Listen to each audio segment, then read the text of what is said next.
संतोष देशमुखांचं जे काही प्रकरण ज्या पद्धतीनं झालेलं आहे, ही राजकीय कार्यकर्त्याची हत्या आहे आणि या हत्येचे पडसाद संबंध देशभर उमटत आहे। अशीच राजकीय गुन्हेगारीकरणामधून मला वाटतं छत्तीसगडमध्ये महेश चंद्रकार नावाच्या एका पत्रकाराची पण अशीच हत्या झालेली। त्या पत्रकाराने 120 कोटीचा रस्त्यातला घोटाळा उघडकीस केलेला होता आणि संतोष देशमुख यांनी पवन ऊर्जामध्ये जे काही घोटाळे हे जे राजकीय पुढारी करतायत त्या संबंधी त्यांची भूमिका व्यक्त केली। हे दोन्हीचं साम्य जर का बघितलं तर संबंध देशभरामध्ये सध्या राजकीय हत्यांचं सत्र सुरू होतंय की काय अशी परिस्थिती तयार झालेली। महत्त्वाची गोष्ट म्हणजे काल धनंजय मुंडे यांच्या पक्षाचे जिल्ह्याचे अध्यक्ष आणि अंबाजोगाई कृषी उत्पन्न बाजार समितीचे सभापती तसंच माजी मंत्री पंडितराव दौंड यांचे चिरंजीव माजी आमदार संजय भाऊ दौंड यांनी एक आपल्या भागामध्ये पत्रकार परिषद घेतली आणि त्या पत्रकार परिषदेमध्ये संतोष अण्णा देशमुखांच्या पत्रकार खून प्रकरणी विधानसभेमध्ये आवाज उठविणारे आमदार सुरेश धस,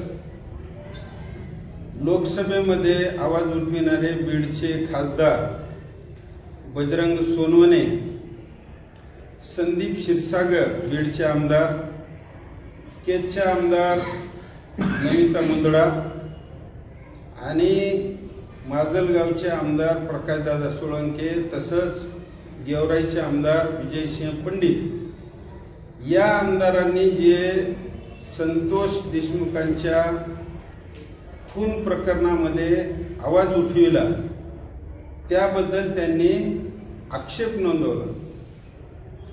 विशेषतः आमदार सुरेश धस यांनी जी काही भूमिका घेतली त्यामध्ये त्यांनी अशी भूमिका मांडली की त्यांना आम्ही जशास तसं उत्तर देऊ आणि मला असं वाटतंय की जशास तसं उत्तर देऊ म्हणजे नेमकं काय करू। जो काही मागील 5 वर्षामध्ये या संतोष देशमुख खून प्रकरणातले आत्ता अटक असलेले वाल्मिक कराड आणि जे बाकीचे आरोपी त्यांनी जसं संतोष देशमुखांचा खून केलाय तसाच सुरेश धसांचा खून करायचा आहे का, जशास तसं उत्तर देऊ म्हणजे नेमकं यांना काय म्हणायचं हे काही त्यांनी त्यांच्या ह्याच्यामध्ये स्पष्ट केलं नाही। दुर्दैवानं अंबाजोगाईची आपल्या परिसराची ही पार्श्वभूमी नाही आहे। आपण आपल्या भागामध्ये अनेक स्वातंत्र्य सैनिकांनी निजाम स्टेटच्या विरोधामध्ये लढाईची भूमिका असो किंवा स्वातंत्र्याच्या इतिहासामध्ये भाग घेण्याची भूमिका असो अनेकांनी तुरुंगवास भोगलेला आहे। अंबाजोगाई जिल्ह्याचं आंदोलन असो, शेतकरी संघटनेच्या चळवळीचं काम असो, समाजवादी चळवळीचं काम असो, या सगळ्या कामामध्ये आतापर्यंत जी काही भूमिका घेतलेली त्याच्यात अशा पद्धतीनं की सुरेश धस यांनी फक्त विधानसभेच्या सभागृहामध्ये भूमिका मांडावी, बाहेर त्यांनी काहीही भूमिका मांडू नये, नाहीतर त्यांना जशास तसं उत्तर देऊ ही जी काही भूमिका आहे याबद्दल आपण प्रकर्षाने या पत्रकार परिषदेमध्ये आपण बोलणार आहे। सुरेश धस यांनी काय दुसरी भूमिका मांडली, त्यांनी खून प्रकरणाबद्दल सविस्तरपणे सभागृहामध्ये संपूर्ण भूमिका मांडलेली विधानसभेच्या पटलावर। तसंच त्यांनी बीड जिल्ह्यातल्या पीक विम्याच्या संदर्भात भूमिका मांडली।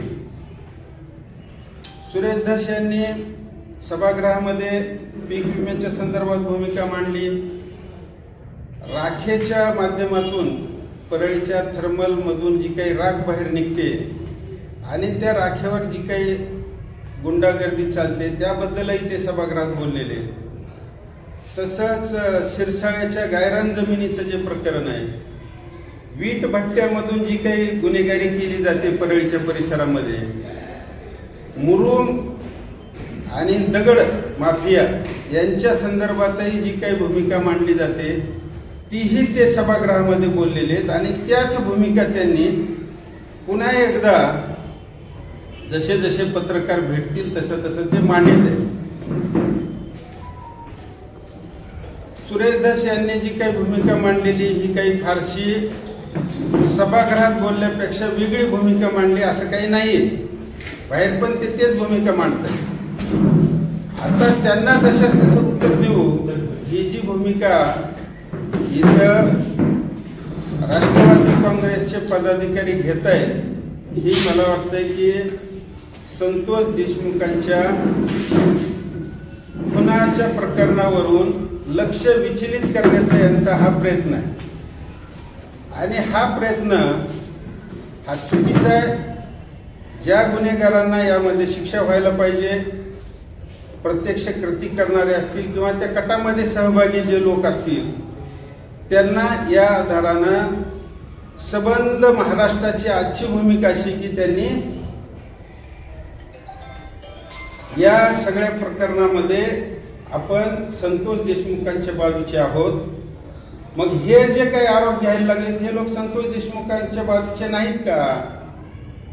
यांना त्या कुटुंबाला न्याय मिळावा असं वाटत नाही का? पुन्हा राजकीय गुन्हेगारीच या देशामध्ये वाढली पाहिजे, या महाराष्ट्रामध्ये वाढली पाहिजे अशी भूमिका राजेश्वर चव्हाण आणि संजय दौंड यांची आहे का? यांना नेमकं काय म्हणायचंय? पीक विम्याच्या बाबतीमध्ये 2018 सालापासून बीड जिल्ह्यातल्या अनेक शेतकऱ्यांना पीक विमा नुकसान भरपाई मिळालेली नाही. मग ती मिळू नये अशी तुमची भूमिका आहे का? परळी बाजार समिती आणि अंबाजोगाई बाजार समित्या या दोन्ही बाजार समित्या धनंजय मुंडे यांच्या ताब्यात आहेत. आणि आज त्या ताब्यात असताना तिथं सोयाबीन असेल, कापूस असेल, ज्वारी, बाजरी, उडीद, मूग, तूर या पिकांना आधारभूत किंमत मिळत नाही. मग ही किंमत मिळू द्यायची नाही का? शेतकऱ्यांना हे पैसे मिळायला नकोत का? तुम्ही ज्या पद उपभोगताय ते पद उपभोगित असताना जे शेतकऱ्यांना अधिकाराचे पैसे जे मिळायला पाहिजे ते मिळवून देण्यामध्ये तुम्ही सक्षम नाही. आधारभूत किंमत आज अंबाजोगाईच्या बाजारात मिळत नाही, परळीच्या बाजारपेठेमध्ये मिळत नाही. तुम्ही तिथं मौज मजा करताय. जे काही मार्केट सेसचे पैसे तिथं गोळा होत आहेत त्याच्यावर तुम्ही मौज मजा करता. शेतकऱ्यांना मात्र पैसे मिळू देत नाही. त्याबद्दल कसलीही भूमिका न घेता संतोष देशमुखांच्या आडून जर का तुम्हाला शेतकऱ्यांना बुडवायचंय का? धनंजय मुंडेंनी तर अंबाजोगाईचा कारखाना चालवित असताना ऊस तोडणीवाल्यांचे पैसे दिले नाहीत, शेतकऱ्यांचे पैसे बुडविलेले. वैद्यनाथ कारखान्यामध्ये ही फसवणूक झालेली, पानगावच्या कारखान्यात ही फसवणूक झालेली. तशीच फसवणूक पुन्हा एकदा हे चालूच ठेवायची का? हे प्रश्न या निमित्तानं उभे राहत आहेत. आणि यामध्ये मला असं वाटतंय की त्यांनी जी काही भूमिका मांडलेली ती अत्यंत चुकीची आहे. आणि या भूमिकेला आम्ही कुणीही समर्थन करणार नाहीत. आम्ही आज तरी सुरेश धस असोत, बजरंग सोनवणे असोत, विजयसिंह पंडित असोत, संदीप क्षीरसागर असोत, प्रकाशदादा सोळंके असोत की नमिता मुंदडा असोत, या सर्वांच्या बरोबरीला ज्या काही महाराष्ट्रातल्या जनतेची आज भावना आहे त्या बरोबरीला आम्ही त्यांच्या सोबत आहोत. ही भूमिका मांडण्यासाठी आजची पत्रकार परिषद आहे.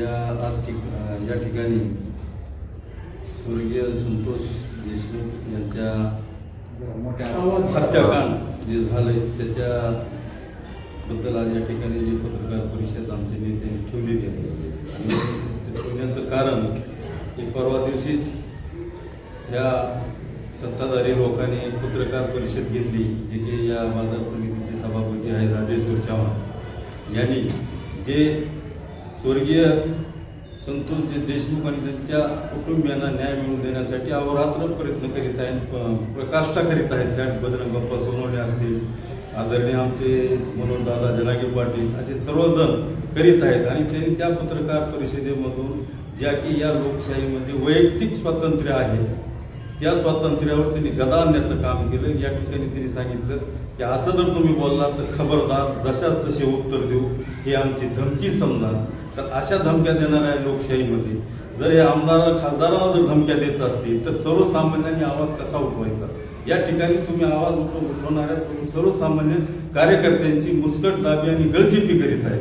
त्यामुळे आमचं असं म्हणणं या शासनाला की ज्यांनी ज्या धमक्या दिल्या कालच्या पत्रकार परिषदेमध्ये त्यांच्यावर कठोर कारवाई व्हावी अशी आमची मागणी आहे. आणि आम्ही सर्वजण जो आमचे समजा दसांना असतील, बजरंग बाप्पा सोनवणे यांनी जी भूमिका घेतली त्यांच्या पाठीशी आम्ही खंबीरपणानं या ठिकाणी उभे आहोत आणि उभे राहू. आणि सातत्यानं जोपर्यंत स्वर्गीय संतोषजी देशमुखच्या कुटुंबियांना आणि त्यांना त्यापर्यंत न्याय मिळत नाही आणि ज्यांनी खून केला त्यांना फाशी होत नाही तोपर्यंत या आंदोलनात आम्ही सर्वजण सक्रिय सहभाग आहे. तसेच परभणी या ठिकाणी सोमनाथ सूर्यवंशी यांचीही या कस्टडीमध्ये जी हत्या झाली त्याबद्दलही आम्ही त्यांच्यासोबत सुद्धा त्यांच्या सुद्धा कुटुंबियांना त्याही व्यक्तीला न्याय मिळाला पाहिजे असं या ठिकाणी सांगतो. माझे संपूर्ण त्याचं कारण असं आहे की परळीमध्ये निवडणुकांच्या काळामध्ये जी काही सगळी परिस्थिती तयार झाली, निवडणूक ही एकतर्फी झालेली. 200 ते 250 बूथ हे जवळपास परळी विधानसभा मतदारसंघातले ताब्यात घेऊन एकतर्फी मतदानाची प्रक्रिया झाली. त्याच्यामुळं विरोधी पक्ष तिथं जवळपास शिल्लक राहिले नाही. आज जर का अशा पद्धतीनं धमकी देत आहेत म्हणजे हे नेमकी कुणाला देत आहेत? ज्या परळी मतदारसंघामध्ये गणेश उत्सवाच्या काळात कोडगाव साबळ्याला शेतकऱ्याची आत्महत्या झाली, अनंत कांडके नावाच्या शेतकऱ्यानं आत्महत्या केली. तसंच लोणी इथं धनंजय राऊत नावाच्या एका शेतकऱ्यानं आत्महत्या केली. आणि धनंजय मुंडे हे विधानसभेला 2019ला निवडून आल्यापासून गेल्या 5 वर्षामध्ये त्यांनी सामाजिक न्याय मंत्रीपद भोगलेलं असेल किंवा त्यांनी कृषी मंत्रिपदावर काम केलेलं असेल.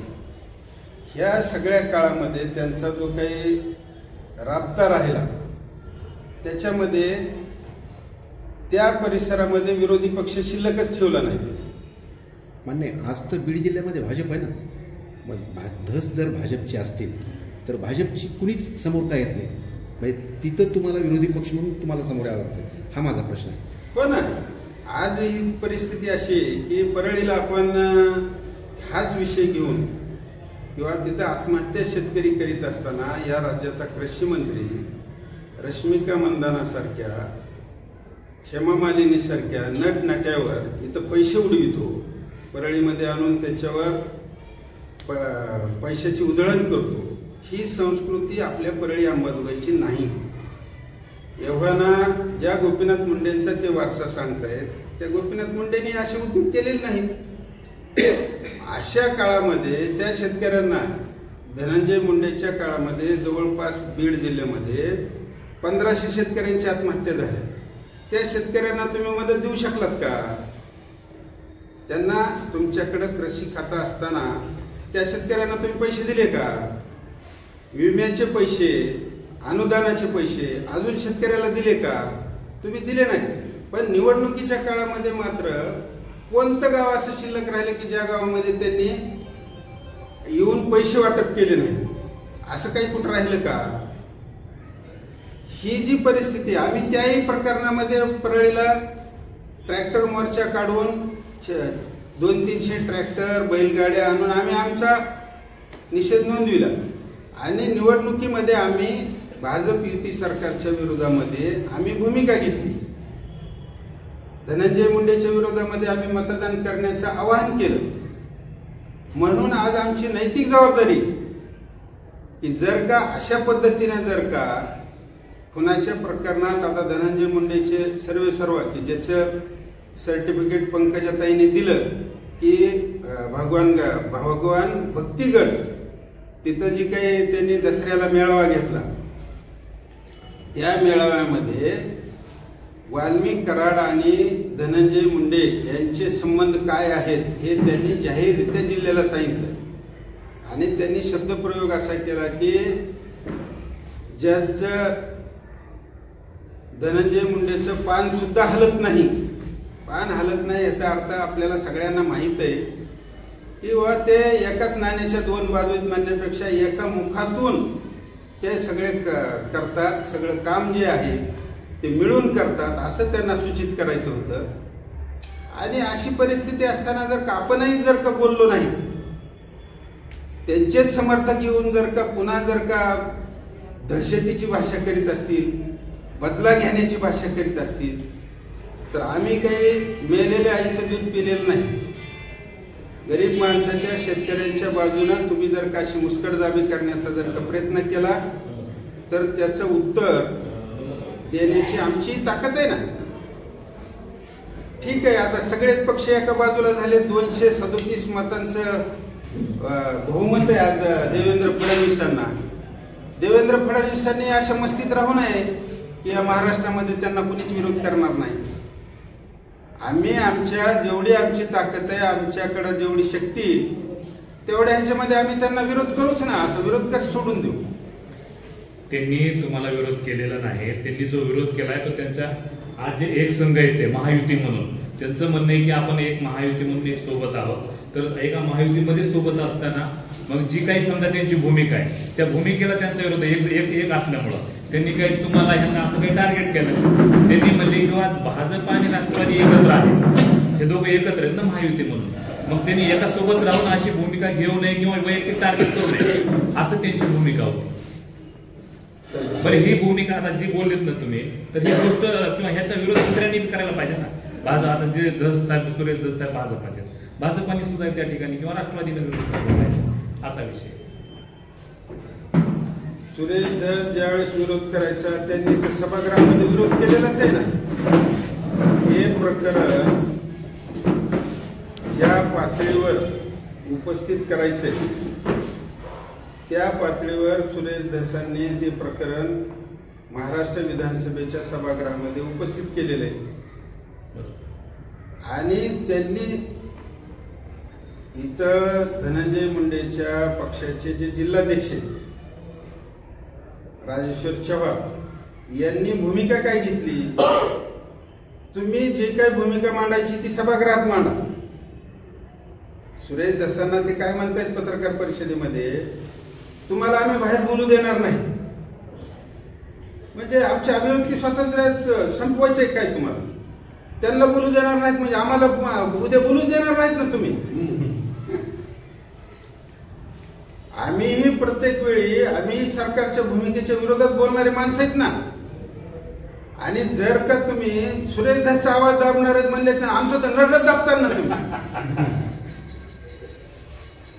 आणि ज्या प्रश्नावर त्यांना आम्ही इथं निवडून दिलं, आम्ही त्यांना मदत केली बाजार समितीच्या निवडणुकीमध्ये, तिथं मात्र आधारभूत किंमत मिळत नाही तर तिथं काहीच करायचं नाही. कुणाला मदत केली? आम्ही मदत केली त्यांना, राजेश्वर चव्हाणला. त्यांनी जो पॅनल केला, फत्ताबाईने फॉर्म परत घेतला ना, मदन परदेशी, आम्ही त्यांना मदत केली. माणसं कल्याणरावने फॉर्म परत घेतला. म्हणून तुमचा जास्त अधिकार आहे. अधिकार नाही नुसता, तर त्यांनी ते काम करावं. त्यांना जी काही कायदेशीर दृष्ट्या जे पद तुम्ही घेतलेलं आहे, 4,892 रुपये सोयाबीनची किंमत असताना इथं मोंड्यामध्ये आज 3738ला सोयाबीन विकतंय. याच्याबद्दलची कृषी उत्पन्न बाजार समितीचा सभापती मधून ह्यांना लाज वाटत नाही? यांचा इतिहास हा नाही ना. याच्याशी सहमत आहे. जसं धनंजय मुंडेंचा इतिहास किंवा गुंडगिरीशी संबंधित आहे, राजेश्वर चव्हाण किंवा संजय दौंड यांचा इतिहास गुंडगिरी संबंधित आहे का? तुम्ही तरी शेतकऱ्याची बाजू घ्या. आपल्या भागामध्ये किती आत्महत्या झाल्या? बीड जिल्ह्यामध्ये 1,500 आत्महत्या झाल्यात ना ह्या 5 वर्षात. ह्याच्याबद्दल कधी राजेश्वर चव्हाणला असं वाटलं का किंवा ह्याच्याबद्दल आपण भूमिका घ्यावी? बरं, त्यांच्या वडिलांनी शेतकरी कामगार पक्षाचं काम केलेलं आहे, त्यांना इतिहास आहे. हे न घेता ते भूमिका काय घ्यायला लागले? धनंजय मुंडेचा काय वार, वाल्मिक अण्णाचा काय वार घेऊन आमची काय खुणा पाडायची तर तुम्हाला आमची? ही परिस्थिती चांगली नाही म्हणून आम्ही बोलवलो. आता पुढची भूमिका काय असणार आहे? संतोष देशमुख त्यांना कुटुंबियांना जे काही कायदेशीर दृष्ट्या जे काही प्रकरण चालेल, जे काही पोलीस तपास करतील, जे काही सगळं कायदेशीर दृष्ट्या जो काही त्यांना आधार द्यायचा आहे तो सगळ्यांनी द्यावा. सगळे आपण आम्ही सगळे सोबत आहेत त्याच्या आपण न्याय मिळाला पाहिजे. माझं गाव तालुक्यामधून किंवा मतदारसंघातील देशमुख, स्वर्गीय देशमुख यांच्या कुटुंबियांना 40 लाखाची मदत त्यांनी दिली देणगी स्वतः. तर तो अंबाजोगाईमध्ये तुम्ही जे आज म्हणता 1 रुपया तिथं दिलेला नाही, त्याबद्दल काय वाटतं? महाराष्ट्राच्या इतिहासामध्ये खून केलेल्या माणसाला कधीही आतापर्यंत सरकारनं मदत दिलीच नव्हती. यावेळेस मुख्यमंत्र्यांनी नागपूरच्या अधिवेशनामध्ये 10 लाख रुपयाची मदत जाहीर केलेली. आणि जर का केजच्या आमदारांनी या परिसरामध्ये अशी भूमिका घेतली, आता मी परळी विधानसभा मतदारसंघात आहे, आमच्या आमदारांनी जर का भूमिका घेतली, धनंजय मुंडेंनी जर का संतोष देशमुखांच्या कुटुंबियांना मदत करण्यासाठी जर का सध्या अपेक्षा कुणीच करू शकत नाही, परंतु तुम्ही जसं शेतकऱ्याचे नेते आहेत इथं, आज सध्या बीड जिल्ह्यामध्ये अशी परिस्थिती झाली की ओबीसी विरुद्ध मराठा हा एकंदरीत 1 महिन्यामध्ये चित्र चालू आहे आणि बीड जिल्ह्याची बदनामी झाली असं वाटत नाही का तुम्हाला? बीड जिल्ह्याची बदनामी व्हायची कोणती राहिली? 10 वर्ष काय केलं सुरेश दसांनी की बाबा आजच ते प्रकरण काढले त्यांनी म्हणले होते बोलताना बाईट दिली होती की 10 वर्षापासून हे चालू आहे. 10 वर्षाच्या अगोदर त्यांनी कधी असं ज्यांनी कुणी केलं त्यांच्या इथं परत खून पडलेत ना. संसत्ती होती तोपर्यंत आता मानसिक शक्ती राहिल्याची नाही ना लोकांची. ऐका ना, 10 वर्षानंतर मर्डर होतच असलेलं तर थांबत आता कोण थांबायचं? म्हणजे आता हे मर्डर असे जाऊन घेऊन जायचे का? ही मर्डर आता इथून पुढे चालणार नाही. देशमुख प्रकरणाचं हे भांडवल केलंय का सुरेश दसांनी, असा माझा प्रश्न आहे. देशमुख प्रकरणाचं भांडवल करण्याचा ह्यामध्ये विषय नाही. देशमुख प्रकरणात त्यांनी आष्टी मतदारसंघातून 1ही रुपयाची मदत झालेली नाही, परळी मतदारसंघातून झालेली नाही, महाराष्ट्रात कोणत्याच मतदारसंघातून झालेली नाही. पण प्रकरण तर एवढं आहे संपूर्ण महाराष्ट्रात गाजलेलं, त्याच्याबद्दल काय वाटतं? अहो उचललं, हीच मदत भरपूर झाली ना. तुम्ही सुद्धा उचलली नाहीत ना हे प्रकरण. मीडियाने उचललं म्हणून झाले. अहो मीडियानं सुद्धा अजून मीडिया ऐका ना सर, वकील कवडे जे होते आरोपीचे त्यांनी स्वतः सांगितलं की मीडियामुळेच आम्ही यांच्यावर गुन्हा दाखल केला. हे तुम्ही बघा. वकील कवडे साहेब आहेत का? हो. वकील कवडे साहेब हे राजकारणातल्या जो मधला कानूनचा यंत्र नाही का त्याची खरी दुवा आहे. तोच माणूस, त्यांनाच विचारा तुम्ही की काय काय घडलं परळीमध्ये आणि काय काय घडतंय परळीमध्ये. आणि तुम्हीच आहेत वकील. मला प्रत्येकाचे अशी नावं सांगा एकाचे, कारण त्यांनाच म्हणा की बाबा तुम्हीच हे हँडल करता ना समजे कानूनी परळीतले कसे करता हे सांगा म्हणा. मी हनुमंत फड, ओबीसी तालुका अध्यक्ष परळी, राष्ट्रवादी शरदचंद्रजी पवार गटाचा आहे. सर, परळी ग्रामीण आणि शहर मिळून 109 खून म्हणजे मृतदेह समोर येतात 1 वर्षामध्ये. हा, हे मला तुम्ही आता 30 वर्षापासून विचारा, आजपासून 30 वर्षापासून, कारण मूळ तिथं आहे. तुम्ही आताचे हे जे पुढले शेंडे सांगा तिथं बुड कुठून आहे हे बघा.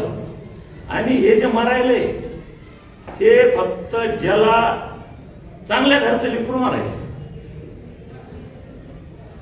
आणि त्याची सुरुवात अशी व्हायली आहे की जे आम्ही जे राजकारणी आहेत ना, आम्ही असा आश्रय द्यायलो की समजा आता तुमचं आमचं लेकरू कुठं घालणार, आपण चांगलं होण्यासाठी शाळेमध्ये घालणार. तो तुमची शाळेचे संस्था परळीतले जे संस्था चालक आहेत यांचं 30 वर्षापासूनच्या ज्या संस्था आहेत ना त्यांचं मूळ बघा. अजून पत्र येत शाळेवर, ज्या शाळेवर पत्र येतं त्या शाळेमधले विद्यार्थी आणि त्या शाळेमध्ये जे घेतलेले शिक्षक आहेत असा एकही संस्थेमधला गोल्ड मेडलिस्ट मला दाखवा. जर ते गोल्ड मेडलिस्ट असेल तर शाळा चांगल्या दिशेनं चालत. समध्याच आता मी जर जाहीरदारच असं तर माझं वर्ग द्या 25 लाख रुपये घेतलं संस्था चालकानं. हे मूळ येतं, कारण संस्था बी आमच्याच येतात आणि आम्ही कोण संस्था चालक म्हणजे आम्ही घुरटे संस्था चालक येतो. यांच्या अजून 30 वर्ष झालं. अहो कालचा विषय हे 2019 पासून 17 20 नाव घेतो अभिनव विद्यालय नेहरू चौक परळी. जाऊन बघा त्या परळी शाळेची अवस्था. आणि महाराष्ट्रात कुठंच नाही, महाराष्ट्रात कुठंच नाही. एका दिवशी 14 शिक्षकाला मंजुरी, दुसऱ्या वेळेस लगेच 15 दिवसानं 7 शिक्षकाला मंजुरी. महाराष्ट्रात तुम्ही काढा या पडते आणि ती शाळा जाऊन बघा. आणि त्या शाळेमध्ये ज्या वेळेस ज्या लोकांनी माझ्याच बायकोनं काम केलेले 15 वर्ष, माझ्या बायकोला 20 पाजण्याचा प्रयत्न केला आणि आम्ही कंप्लेंट दिली तर ते PSI ने कंप्लेंट घेतली नाही. वरिष्ठ तिथल्या पुढाऱ्यांनी सांगितलं घ्यायचं नाही. तर मला कळालं 6 लाख रुपये त्या PSI ने त्यावेळेस घेतले होते कंप्लेंट नाही घ्यायला. माझा 5/3/2017 अर्ज आहे माझा, तिथं जाऊन बघत नाही. अजून अर्जाची माझ्या दखल घेतलेली नाही. त्याला कारणीभूत येतं ते संस्था चालक पुढारी भेटायला, त्यांना वाटायला आम्हाला मतं भेटायला येतं आणि खराब बिहार इथून व्हायला सुरू. अगोदर ज्ञानाकडे बघा.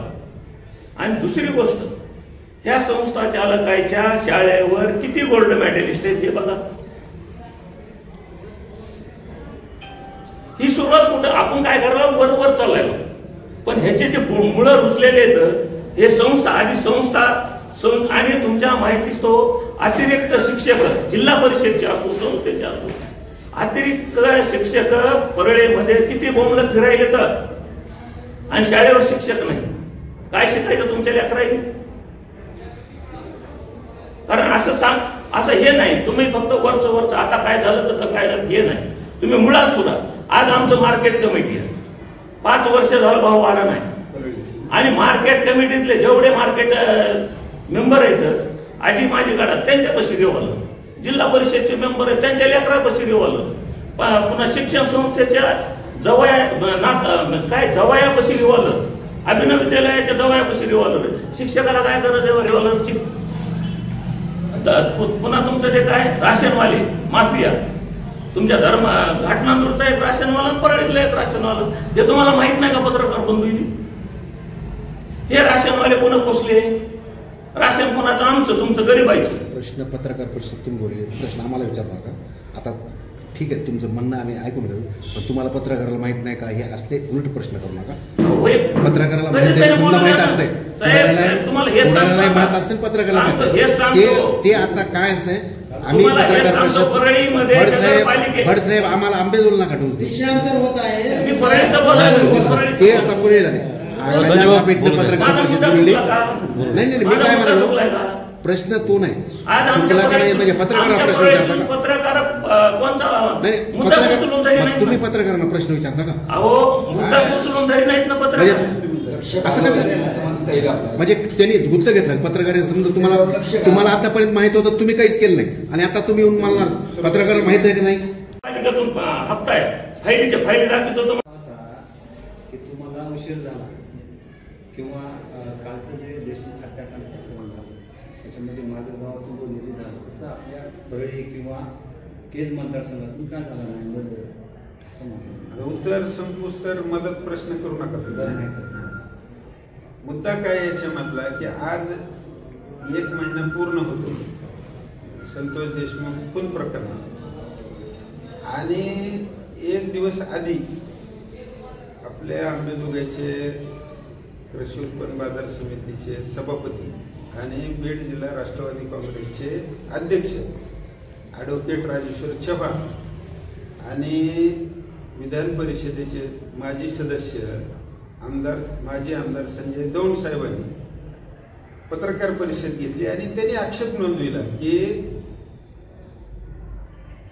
सुरेश धस यांनी सभागृहामध्ये बोलावं विधानसभेच्या, त्यांनी सभागृहाच्या बाहेर बोलू नये आणि माजी आमदार सभागृहाच्या बाहेर आता पडलेले असल्यामुळे त्यांनी ह्याच्यावर भाष्य केलं. त्या पत्रकार परिषदेला आपला आक्षेप आहे त्याची की असं नाही की बाबा ह्याच्यामध्ये अभिव्यक्ती स्वातंत्र्य, जसं कोणताही नागरिक या प्रकरणावर आपलं भाष्य मत आपलं व्यक्त करू शकतो ना. तुम्ही इथंच करा, नाही तर तुमची बघून घेऊ. ही जी काही मदन परदेशींनी ज्या भाषेत सांगितलं किंवा ही जी तुम्ही धमकावण्याची जी भाषा वापरायला, तसं तर ते आपले सर्वांचे मराठा समाजाचे आपले जरांगे पाटलांनी तसंच धमकी दिली होती 4 दिवसापूर्वी की मुंडेला आम्ही घरात बसून असं ते हे करू, असं त्यांनी पण दिली होती धमकी. मला काही त्यांचं समर्थन करायचं नाही. म्हणजे किंवा मी जर होत असतील, मी त्या समाजाचा इथं प्रतिनिधी म्हणून आलेलो नाही. यांच्याकडं राजेश्वर चव्हाण हे आमच्या अंबाजोगाई कृषी उत्पन्न बाजार समितीचे सभापती आहेत. त्यांच्याकडे जबाबदारी की शेतकऱ्यांना आधारभूत किंमत मिळवून देणं. बाजार समितीच्या कलम 32D मध्ये ही तरतूद आहे की बाजार समितीमध्ये आलेला शेतीमाल त्यांनी आधारभूत किमतीपेक्षा कमी दरानं त्याचा लिलाव काढायचा नाही. आणि 94D मध्ये ही तरतूद आहे की अशी जर का बाजार समितीमध्ये परिचालन होत असेल तर त्या व्यापाऱ्यावर म्हणा, हमालावर म्हणा, तिथं जी काही त्या यंत्रणेमध्ये काम करणारे लोक आहेत त्याच्यावर कारवाई करायला पाहिजे. हे न करता शेतकऱ्याकडून जी जमा होणारी मार्केट फीस आहे हे पैसे गोळा करून त्याच्यावर हात मारताना यांना काही वाटत नाही, त्या पैशातून मौज मजा करताना काही वाटत नाही.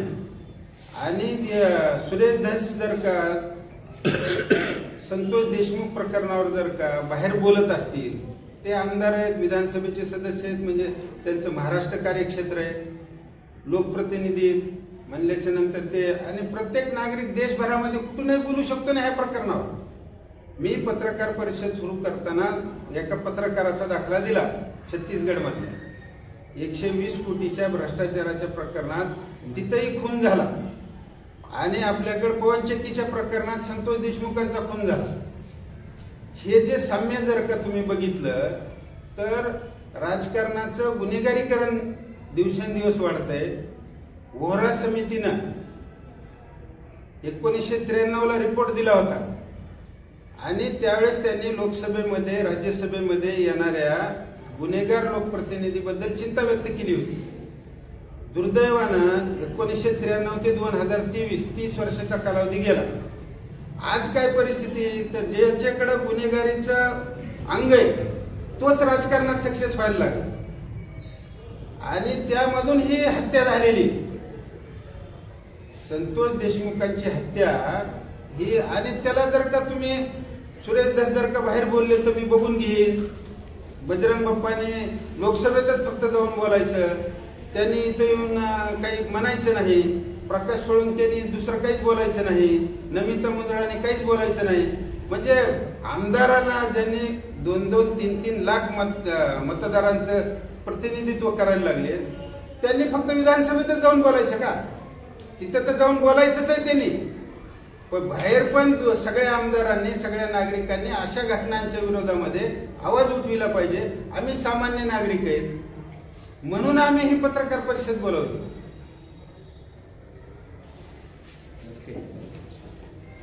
उत्तमराव माने आलेले आहेत, 1-2 मिनिटं शुभेच्छा द्या. ह्या सगळ्या ह्याच्यामध्ये मत मांडा. आजच्या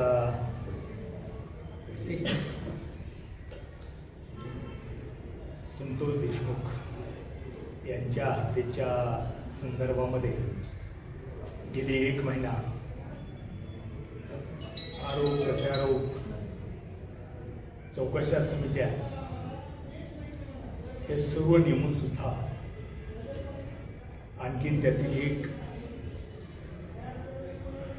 जी काही गुन्हा घडत असताना त्या ठिकाणी गुन्ह्यामध्ये सामील असलेला आणखीन देखील एक जण पकडला गेलेला नाही, हे दररोज आपल्या मीडियावर येत आहे.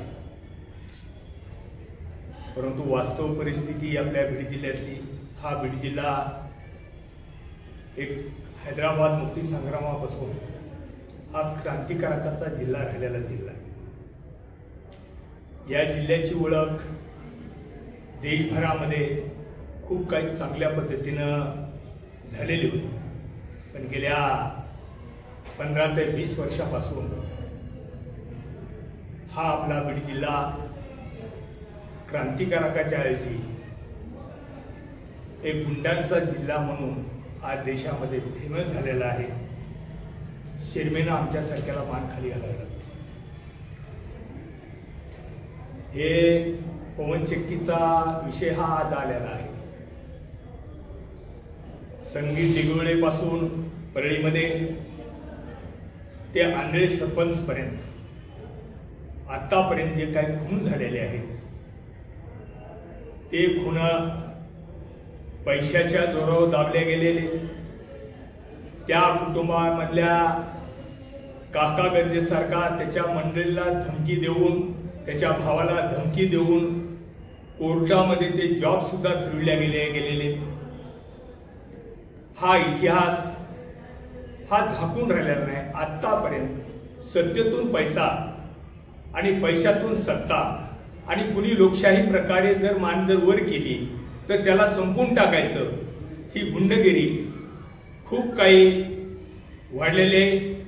संतोष देशमुखचं सरपंचाचं प्रकरण झालं आणि खरोखरच ह्या गुंडगिरीला वाचा बीड जिल्ह्यातल्या फुटल्या गेल्या.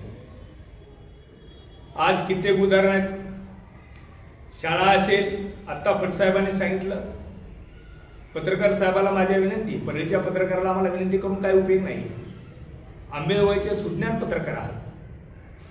सखोल जर ह्या खोलात जर गेलं तर प्रत्येक शाळेमध्ये न जाणारे शिक्षक, विद्यार्थी संख्या सुद्धा तिथं नसताना सुद्धा शिक्षकाची भरती त्या ठिकाणी. अशी फेमस वैजनाथ शाळा जुनी, त्या जुन्या वैजनाथ शाळेचा जरी विषय घेतला, फक्त निष्ठा जुन्या वैजनाथ शाळेचा, तिथं सुद्धा 100 शिक्षकाची भरती भरपूर आहे. त्या प्रकारात मी स्वतः चौकशा केलेल्या आहेत. त्याच्यानंतर सौर ऊर्जेचा विषय, परळीमध्ये जे काय सौर ऊर्जा प्रकल्प पाठीमागे झाला, त्याच्यामध्ये सुद्धा अशा दहशत करून शेतकऱ्याच्या जमिनी दाब दडप करून घेतल्या गेल्या. एका दलिताचं प्रकरण माझ्याकडे आलं होतं, त्याची जमीन धमकी देऊन घेतल्या गेली, परंतु तो सुद्धा टिकला नाही. त्याला सुद्धा धमक्या दिल्या गेल्या आणि वेगळ्या पद्धतीने पैसे देऊन ते सुद्धा जिथे तिथं दाबण्यात आलं.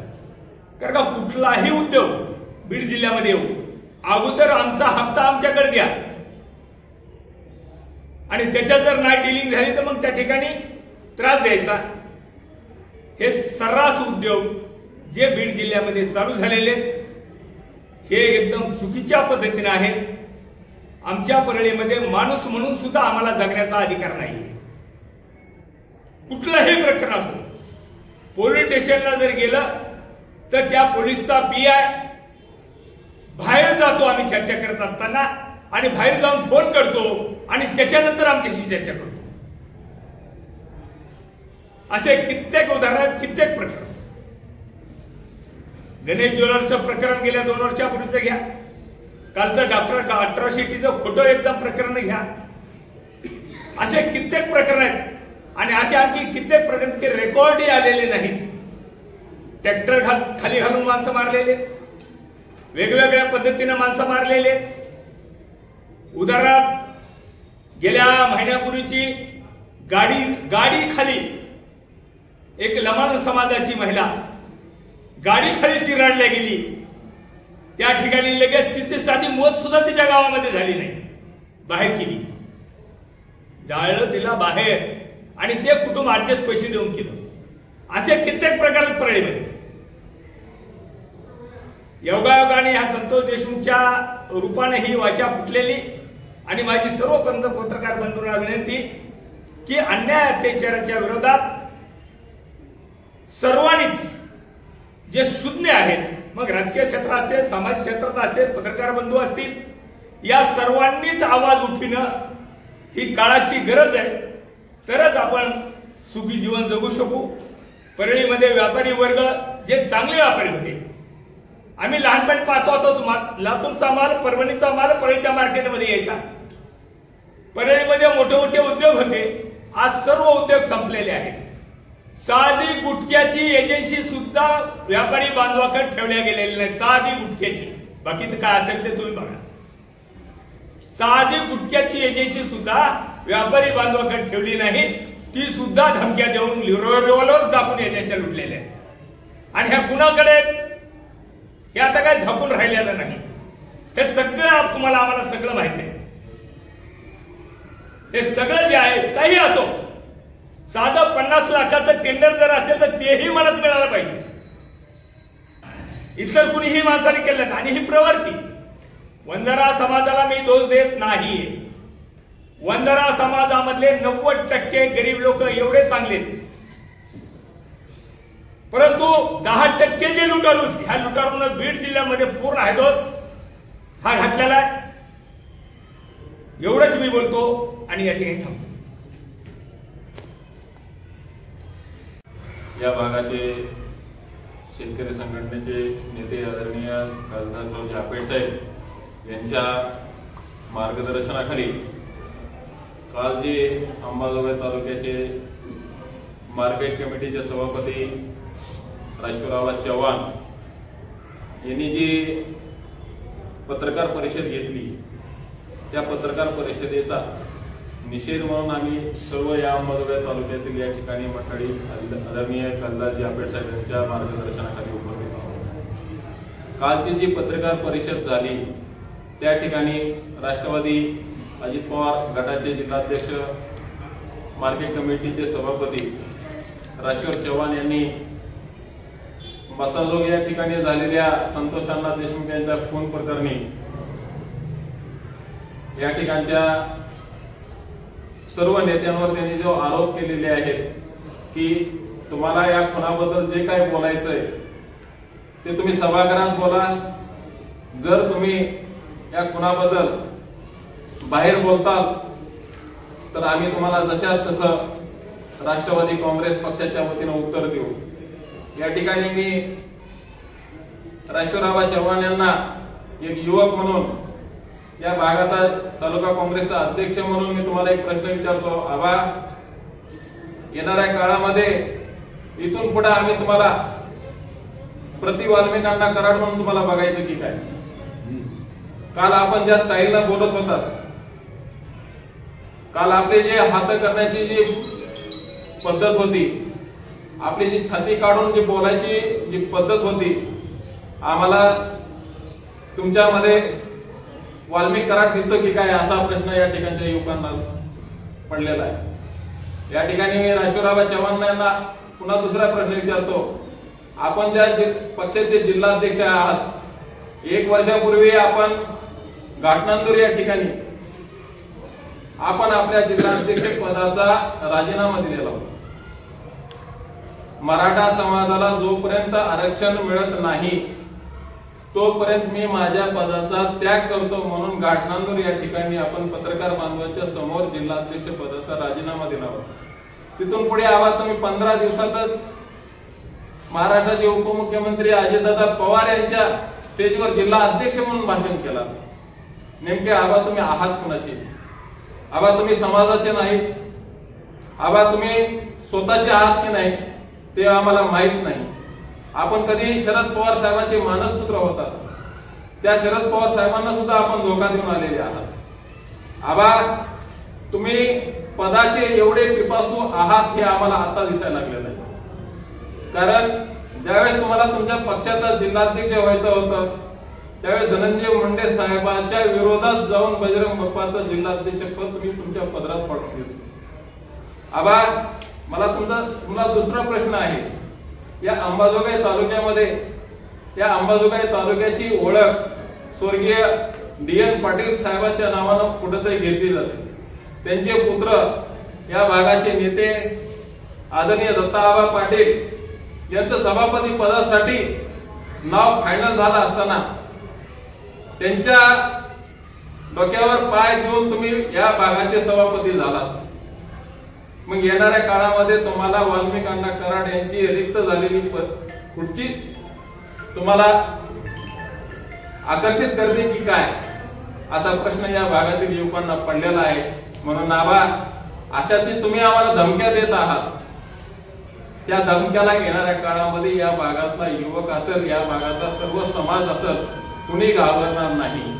कारण या भागाच्या नेत्या, या भागाचे आमदार नमिताताई मुंदडा असतील, सुरेश अण्णा धस असतील, बजरंग बाप्पा सोनवणे असतील, प्रकाशदादा सोळंकी असतील, संदीप भैया क्षीरसागर असतील, किंवा विजयराजे पंडित असतील, किंवा या भागातला कोणताही युवक असेल, ज्येष्ठ नेता असेल, संतोष अण्णा देशमुख यांच्या विरोधात रस्त्यावर बोलणारच आहे.